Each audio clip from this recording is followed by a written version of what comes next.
जब मन पवित्र हो जाता है तो आंख की चंचलता समाप्त हो जाती है। दर्शनम देवो क्रियाम, किसी की सास आई, किसी की ननद आई, किसी का पति आया, किसी का देवर जेठ आया, सबने गोपियों को उल्हाने दिए, सबने गोपियों को गलत गलत शब्दों का प्रयोग किया। बावड़ी हो गई हैं, पागल हो गई हैं नंद के लाला के पीछे। देखिए आदमी की बुद्धि कितनी जल्दी भ्रष्ट हो जाती है। लाला है 3 साल का, गोपी है 60 साल की, फिर भी घर वालों का गोपियों के ऊपर ट्रेस खत्म हो गया, विश्वास खत्म हो गया। अब ये 40 साल 30 साल के होते तो अलग ही बात हो जाती, सब बर्बाद ही रखा था बेचारियों का। पर यहां तो 3 साल 60 साल का फर्क है। अपनी बहन बेटी बहुओं पे इतना कमजोर विश्वास रखना ये ठीक नहीं है। देवम दर्शनम प्रियाः आत्मनम गोपी तथा, गोपियों का दृढ़ विश्वास है भगवान पर, उनके चरणों पर। चाहे जमाना कुछ कहे, पर अब हम तो श्याम की हो गई। क्यों? रागे रसो न विषयम, शरीर से रागों को समाप्त करके परमात्मा ने रस्त राग दे दिया। कौन सा राग? विराग, अनुराग त्याग दिया गोपियों ने। न मोह रहा, न ममता रही, न बच्चा, न प्यार, न पति, न देवर, न जेठ, न गैया, न घोड़ा, न हाथी, न बैल, सारा संसार त्याग दिया, विराग आ गया। और आपको सही कह रहे महाराज, श्रीमद् भागवत वक्ता अगर अच्छा हो तो श्रोता को वैराग्य आ जाता है बुराइयों से, संसार के गलत कर्मों से, अपराध से घृणा होने लगती है श्रोताओं को, व्यसन से घृणा हो जाती है, उपासना छा जाती है और वासना निरत्र हो जाती है। देखिए 2 प्रकार से सफाई की जाती है वकील साहब। एक तो हाथ डाल के साफ कर सकते हैं आप गंदे पानी को। अगर आपको हाथ नहीं डालना है तो अच्छे पानी का प्रेशर देर तक गंदे पानी में चलाते रहो। अच्छे पानी के प्रेशर से काला पानी अपने आप ही समाप्त हो जाता है। जब भागवत की धारा बहती है तो पाप की धारा टिक नहीं सकती है। श्रोताओं, आपके अंदर से बहनों भाइयों ये समाप्त हो जाएगा, तुम्हारे पाप सब खत्म हो जाएंगे। भागवत का प्रभाव, धारा प्रवाह होना चाहिए। क्रांतिकारी अगर वाणी है तो रुकने वाला नहीं है पाप, रुकने वाला नहीं है व्यसन। छोड़ना पड़ेगा तुम्हारे मन को, व्यसन को, मांस अंडे को। याद रखना, किसी के पाप ज्यादा हैं, धुलने में देर लगती है महाराज।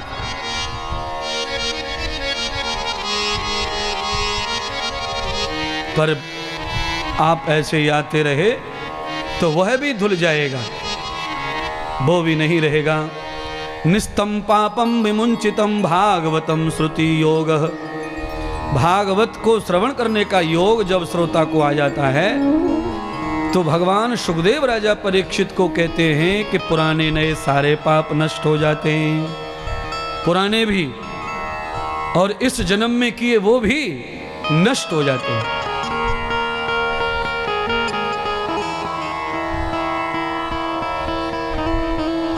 अब मुझे ऐसा एक चीज कहनी पड़ेगी, बहुत सारे लोग सुन रहे हैं 6 दिन से। आप अपने घर से बाइक उठा करके जब आप किसी कस्बे में जाते हैं, आपको कुछ भी काम नहीं होता, कस्बे में ऐसे ही चले जाते हैं, और जब लौटते हैं तो वही मन हो जाता है कि चलते चलते थोड़ा साग भाजी ले चलें। तो आपका लौटते समय 500 रुपए का नोट खर्च हो जाता है। शाम को घर लाके सब्जी भाजी रख देते हैं, आधी तो काटने छांटने में चली जाती है, आधी पक के पेट में चली जाती है, सुबह शौच बन के खत्म हो जाता है। यानी कि 500 रुपए आपने खर्च किए, 12 घंटे में उसका मल मूत्र बन के समाप्त हो गया। फिर कल चाहिए, फिर कल चाहिए, फिर कल चाहिए, रोज विनाश हो रहा है उसका, रोज विनाश हो रहा है। अगर आप एक मेरी बात मान लें, जितनी जनसंख्या यहाँ आई है अगर ये साल में केवल 500 रुपए इस कथा के लिए निकालती चली जाए तो कई जन्मों तक इसका फल नष्ट होता नहीं है। देखिए 500 रुपए एक आदमी निकालकर गुल्लक में डाल दे, फरवरी का महीना आएगा, 9 तारीख आएगी और ऐसे महात्मा को बुलाएंगे, बड़े महात्मा को जो पूरे क्षेत्र को केवल धोने का ही काम करता है, तो मुझे लगता है कि 500 रुपए तो आपके बच ही गए, कथा में लग गए तो वो तो 5 करोड़ हो जाएंगे, पर साथ में आपका पूरा भविष्य बच गया, पूरे औलाद का भविष्य, दादा का भविष्य, पिता का भविष्य।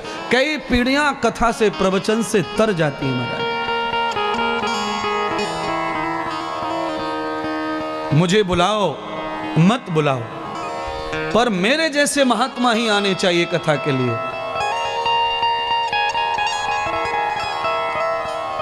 संसार में लिप्त कथाकार से तुम्हारा उद्धार होने वाला नहीं है, नहीं।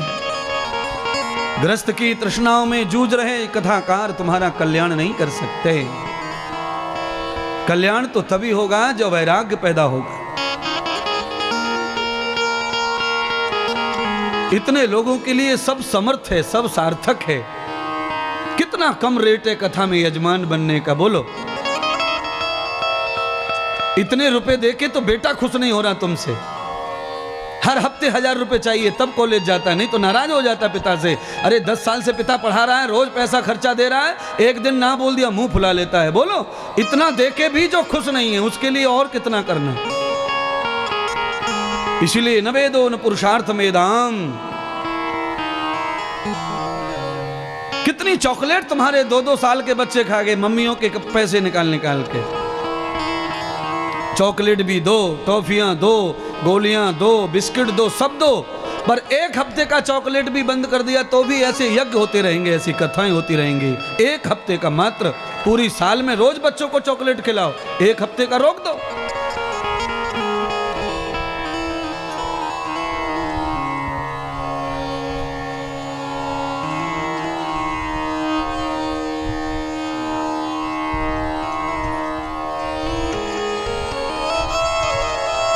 गोपियां घर तो चली गई आज, पर गोपियों को अब चैन नहीं है। पल पल, हर पल भगवान की ध्वनि सुनाई पड़ रही है कानों में, वही गूंज रहा है महाराज। आपको मैं बता के जा रहा हूं, कल का दिन और है, भगवान श्याम सुंदर की बांसुरी की ध्वनि गोपियों के कान से समाप्त नहीं हो रही है। और मैं भी चैलेंज कर रहा हूं, हर कथा में चैलेंज करता हूं, ये कथा भी तुम भुलाना चाहोगे तो भी भूल सकते नहीं है। इसे भूल नहीं सकते महाराज, ये रात भर सपनों में आएगी। और आप में से कितने नर नारी ऐसे हैं जिनके सपनों में कथा आ रही है। कई महिलाओं को जाना था मायके, पर कैंसल करके रखा हुआ है। अब तो 17 तारीख को ही जाएंगे।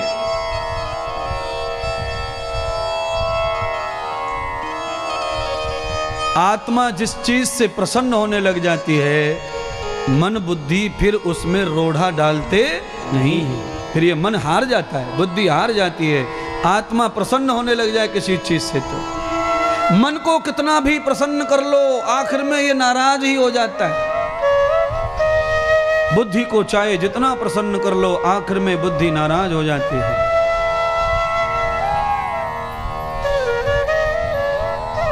देवं न प्रियाबाधम देवं योगनश्चय।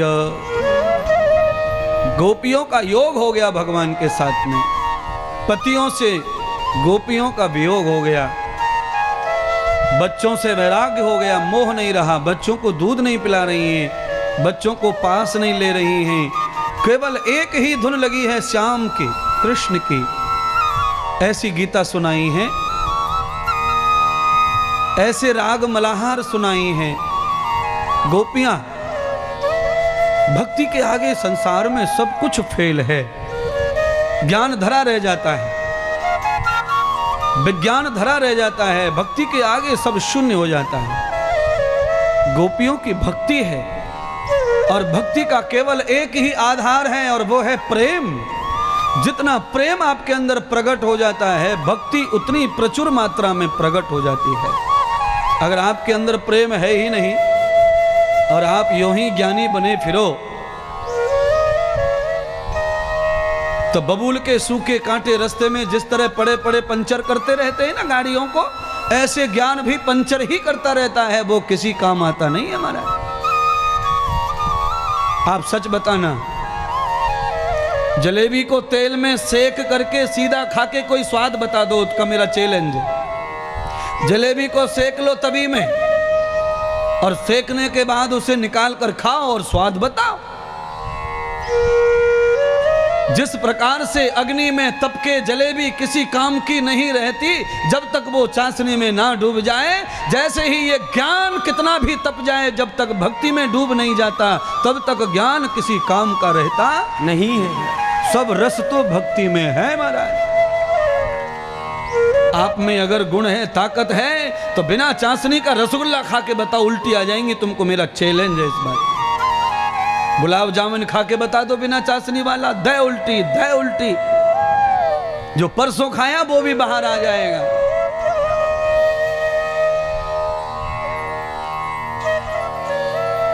कथा में ऐसी बातें तुम्हारे पास में आएंगी? क्या आइडिया है कि तुम्हारे पास? एक एक चीज को सीखना पड़ता है वक्ता बनने के लिए। केवल कथा पढ़ने से कथा नहीं होने वाली है।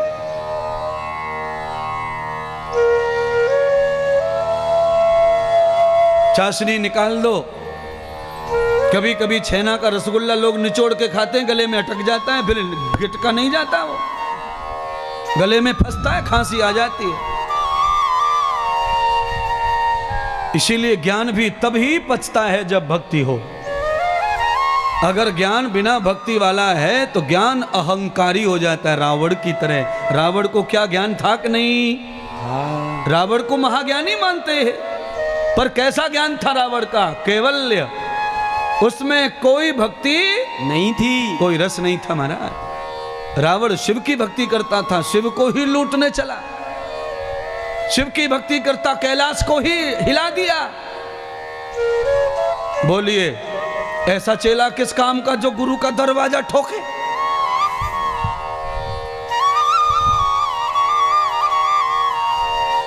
इसलिए रावण का ज्ञान शून्य हो गया और जड़ हो गया, किसी काम नहीं आया महाराज। इसलिए महात्मा इंद्रदेव रोज कहते हैं, ज्ञानी बनो पर ज्ञान के साथ में विवेक होना चाहिए।